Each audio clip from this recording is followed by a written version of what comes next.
Communication error split air conditioner में आने वाली एक कॉमन प्रॉब्लम है। आज हम स्टेप बाय स्टेप समझेंगे कि इस एरर को कैसे डायग्नोस और फिक्स किया जाए। हर स्टेप को ध्यान से फॉलो करना बहुत जरूरी है। स्टेप 1, चेक सीबीयू कोड और मॉडल मैच। सबसे पहले सीबीयू कोड यानी मॉडल नंबर चेक करें। इंश्योर करें कि इंडोर यूनिट और आउटडोर यूनिट दोनों का मॉडल नंबर सेम हो। अगर मॉडल मिसमैच है तो आईडीओ और ओडियो आपस में कम्युनिकेट नहीं कर पाएंगे और डिस्प्ले पर कम्युनिकेशन एरर शो होगा। Step 2, check wiring connections. अब वायरिंग डायग्राम देखें जो यूनिट के साथ दिया गया है। चेक करें कि आईडीओ और ओडियो के वायर्स सही टर्मिनल पर कनेक्टेड हैं, जैसे एल, एन और एस पॉइंट्स। अगर वायरिंग डायग्राम के हिसाब से कनेक्शन गलत है तो कम्युनिकेशन फेल हो जाएगा। Step 3, check cable continuity. Next, IDU से ओडियो तक जो कम्युनिकेशन केबल जाती है उसकी कंटिन्यूटी मल्टीमीटर से चेक करें। सिग्नल वायर और पीसीबी केबल दोनों ठीक कनेक्टेड होने चाहिए। अगर वायर ब्रेक या लूज है तो कम्युनिकेशन एरर आएगा।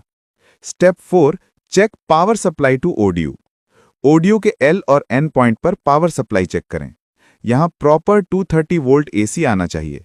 अगर वोल्टेज मिसिंग है तो सप्लाई लाइन, कनेक्टर या एमसीबी चेक करें। Step 5, check IDU communication voltage. अब आईडीयू यूनिट के एन और एस पॉइंट्स पर डीसी वोल्टेज मेजर करें।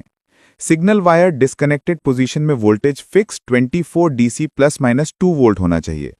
अगर ये वोल्टेज नहीं आ रहा तो इसका मतलब है कि आईडीयू पीसीबी फॉल्टी है और उसे रिप्लेस करना पड़ेगा। Step 6, check ODU communication voltage.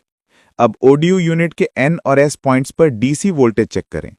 Signal wire disconnected position में 60 वोल्ट डीसी ±20 वोल्ट फिक्स मिलना चाहिए।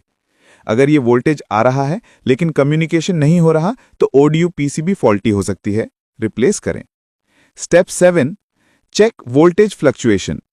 अगर दोनों पीसीबी ठीक है तो एन और एस पॉइंट्स पर डीसी वोल्टेज फ्लक्चुएट करेगा। ये फ्लक्चुएशन इस बात का सिग्नल है कि आईडीयू और ऑडियो के बीच में कम्युनिकेशन सही चल रहा है। Step 8, check BLDC fan motor before replacing ODU PCB. ODU PCB replace करने से पहले एक important step, BLDC fan motor check करना जरूरी है। फैन मोटर का कनेक्टर रिमूव करके एसी को ऑन करें। अगर कम्युनिकेशन एरर चला गया और डिस्प्ले पर बीएलडीसी मोटर एरर शो हुआ तो फॉल्ट पीसीबी में नहीं, मोटर में है। ऐसे केस में मोटर रिप्लेस करें, पीसीबी नहीं। अगर ये वीडियो आपको हेल्पफुल लगी हो तो इसे लाइक, शेयर और सब्सक्राइब करें, जहां हम एचवीएसी और इन्वर्टर एसी के एडवांस टॉपिक्स सिंपल और प्रैक्टिकल तरीके से समझाते हैं। धन्यवाद दोस्तों, मिलते हैं अगले टेक